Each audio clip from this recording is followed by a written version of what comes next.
I found this diary in the forest. Let me first preface this by saying I'm a 20-year-old man alone on a camping trip. This solo trip was supposed to be a way for me to get away from my autonomous life and discover myself in a more natural setting. However, this diary I found out here in the middle of nowhere has me intrigued, so I've decided to post this now since my cell reception will be unreliable for the next few days as I go deeper into the forest. I found this diary yesterday, the first day I arrived here, next to an old tree stump under some branches. I only noticed it because of the metal buckle that was reflecting the sun's light into my eyes as I walked by and decided to take it with me.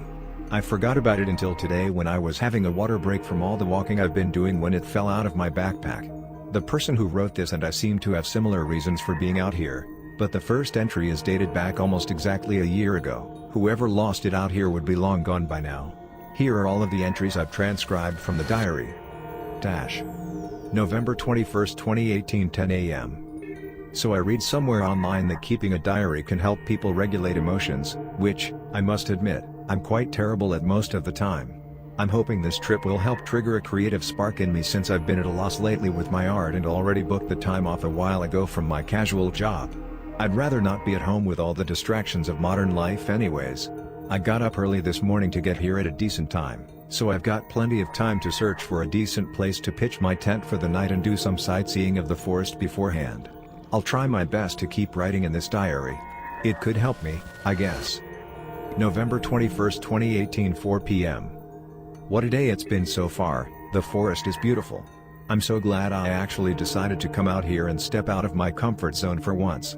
Since this morning I'd say I've walked about 10 kilometers, I was hoping to find a flat area a bit closer to where I parked my car since I'm not too good with directions most of the time. But my phone still has reception, albeit only 2 bars, for maps if I need it. Despite that, I found a place to pitch my tent a couple hours ago and finally have my tent up. It's nothing flashy, I couldn't afford a huge tent and would honestly rather have something smaller and cozier since it's just me. The weather's supposed to be clear for the next week or so I don't have to worry about it getting too cold. November 21st, 2018, 10 p.m.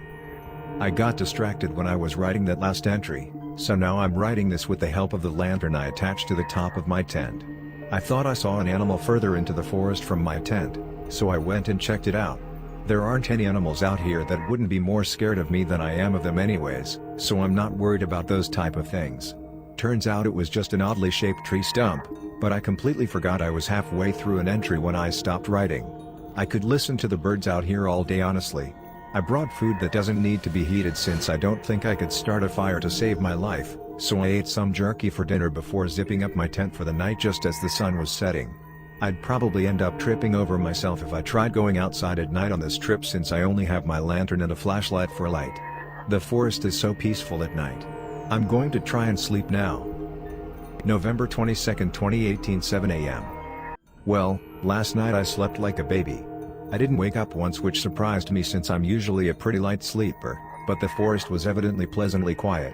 After I have something to eat this morning, I plan on heading towards a landmark on the map I printed which I found online before I came here. It's not very detailed, but what I'm heading towards seems like it could be an old campsite. Apparently, there's a river nearby where a tree has fallen over which can be used to cross the water. After that I need to follow the river upstream about 3 kilometers then head north into the forest where I should eventually get to the location on the map. Whether there's anything there or not, it'll be worth exploring the forest more and I'll have plenty of time to get back before sunset since the sun probably rose only about an hour ago. November 22nd, 2018, 10:30 a.m.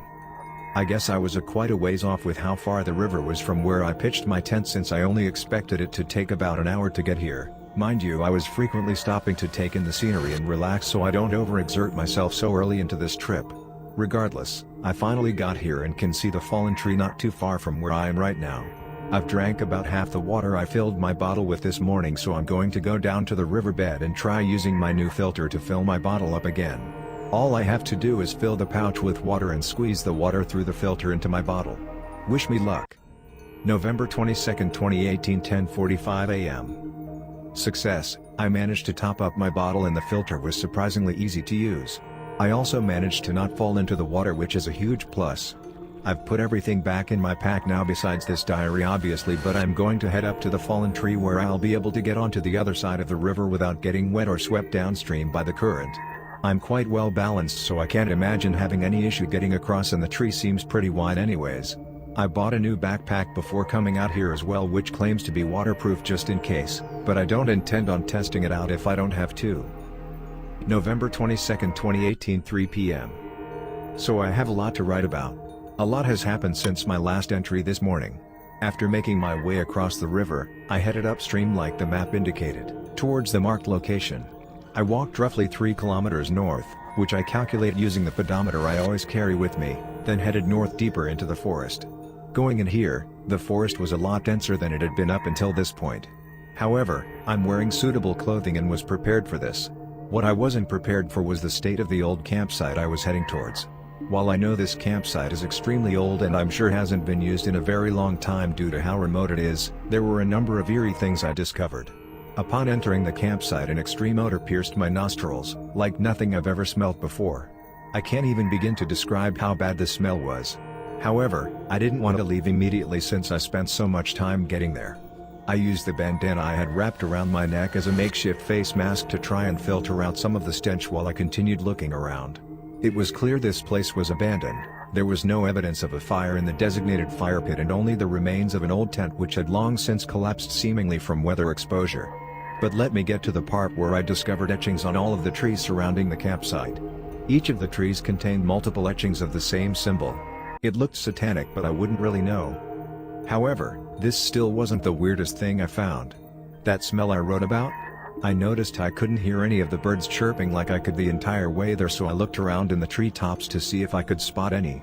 This is when I spotted something extremely disturbing. High up in one of the trees I could see something that appeared to be a dead animal with its insides splayed open. I've never seen an animal like it before, but it was so high in the tree I could barely get a good look at what it was before I started throwing up all the water I had drank on my way here. I can't handle gore, and seeing this just made my stomach turn inside out. Needless to say, after seeing that, I grabbed my pack and started my way back towards the river.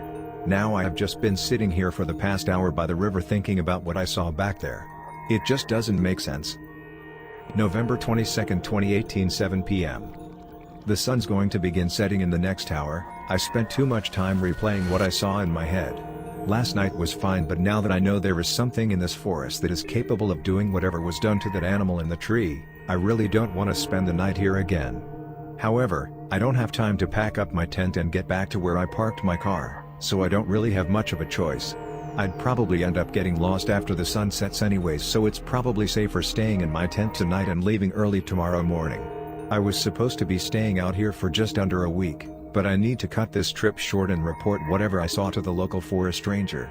My phone is unsurprisingly dead, though I did think it would last longer since I wasn't really using it at all, and since I wasn't smart enough to bring my portable charger, I don't have any way of contacting anyone to let them know what's going on.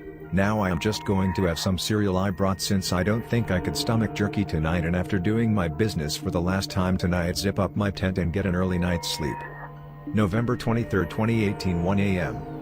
I can't believe I'm writing in this stupid diary at a time like this. I'm panicking, and I don't know what to do. I woke up about an hour ago to the sound of heavy breathing outside my tent. I stayed as quiet as I possibly could and just listened for about half an hour. I'm not religious, but I prayed whatever it was outside my tent would just leave. I have no idea what it could be. It didn't sound human, and no animal that is supposed to be in this forest sounds like what I was hearing. It's been about a half hour since the breathing stopped. It didn't fade into the distance, it just stopped altogether. I don't know what to think of it. I'm using my flashlight under the blanket I brought to write this. I don't want to alert whatever is out there to my presence by turning on the lantern. I'm going to stay awake for the rest of the night if I can, in case it comes back. November 23, 2018, 3 a.m. Update. I started to doze off at around 2:30 a.m. I think. I tried staying awake, but my body feels exhausted from all the walking I did yesterday. I woke up what felt like minutes later to what sounded like the zip on my tent being unzipped. I shot up and looked at where the zip was. But it was completely closed. I don't know if this was just my mind playing tricks on me, or if the zip was actually being closed. I hope it was the former. Everything in my tent seems untouched, and I don't see how any animal would be able to unzip a tent without me knowing. Maybe that's just my wishful thinking. I'm trying my best to stay calm, but honestly, I'm barely holding it together. I never would have come out here alone if I thought there was even a possibility of this happening. November 23, 2018, 6 a.m. The sun is starting to rise again. I've been awake since my last entry. There was no chance I was falling back asleep with the thought of something unzipping my tent. I'm going to head back to my car as soon as it's light enough for me to take down my tent and navigate towards where I need to go. I really hope whatever was hanging around outside my tent last night got bored and has left the area. I have no other choice but to get out of here ASAP. I'll write another update when I get to my car. The diary ends here. I don't really know what to make of it. The map I printed before coming out here sounds similar to the writer's map as I cross-referenced the landmarks that were mentioned. I can't tell whether this is just some elaborate joke or if this actually happened to somebody, and, if so, I don't want to think about why their diary was left here. I'm torn between leaving right now or heading towards that campsite to help find out whether this whole ordeal is real or not. I'm not totally convinced.